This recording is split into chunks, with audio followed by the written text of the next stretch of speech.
سورۃ الانبیاء مکی صورت ہے۔ اس میں 112 آیات ہیں۔ اس کا مرکزی موضوع ہے توحید، رسالت، آخرت اور انبیاء علیہ السلام کی جد و جہد۔ ڈاکٹر اسرار احمد کے مطابق یہ صورت اہل مکہ کو جھنجھوڑنے اور اہل ایمان کی دعوت کو دلائل کے ساتھ پیش کرنے کے لیے نازل ہوئی۔ قیامت کی نزدیکی اور غفلت۔ ڈاکٹر صاحب فرماتے ہیں کہ سورت کا آغاز ہی ایک شدید تنبیہ سے ہوتا ہے۔ لوگوں کے حساب کا وقت قریب آ چکا ہے، مگر وہ غفلت میں پڑے ہوئے ہیں۔ اہل مکہ قرآن کو مذاق سمجھتے تھے، نبی صلی اللہ علیہ وآلہ وسلم کو شاعر یا جادوگر کہتے تھے۔ ڈاکٹر اسرار کے مطابق یہاں اصل بیماری دنیا پرستی اور آخرت سے بے خبری ہے۔ انسان جب آخرت کو بھول جاتا ہے تو وہ وحی کو بھی رد کر دیتا ہے۔ دوسرا موضوع توحید کے عقلی دلائل۔ یہ حصہ ڈاکٹر اسرار کے نزدیک بہت اہم ہے، کیونکہ یہاں توحید کو عقلی استدلال سے ثابت کیا گیا ہے۔ اہم دلائل: اگر آسمان و زمین میں ایک سے زیادہ معبود ہوتے تو نظام بگڑ جاتا۔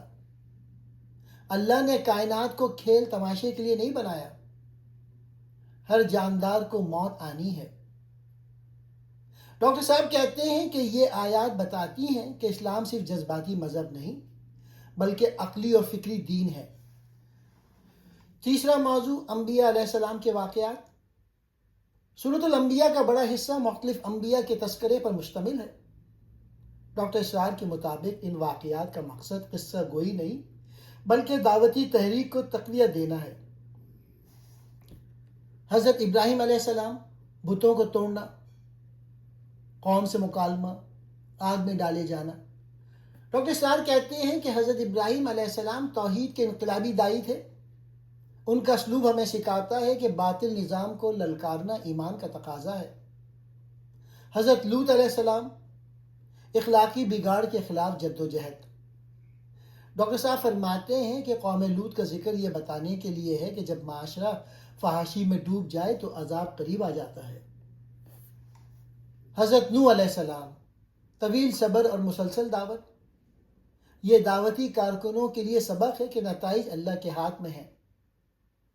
حضرت ایوب علیہ السلام، صبر کی اعلیٰ مثال۔ حضرت یونس علیہ السلام، اللہ سے رجوع کی اہمیت۔ غلطی کے بعد توبہ انسان کو دوبارہ مقام عطا کرتی ہے۔ حضرت زکریا علیہ السلام، دعا اور امید کا سبق۔ ڈاکٹر اسرار کے مطابق حضرت مریم کا ذکر عیسائیوں کے عقیدے کی اصلاح کے لیے بھی ہے۔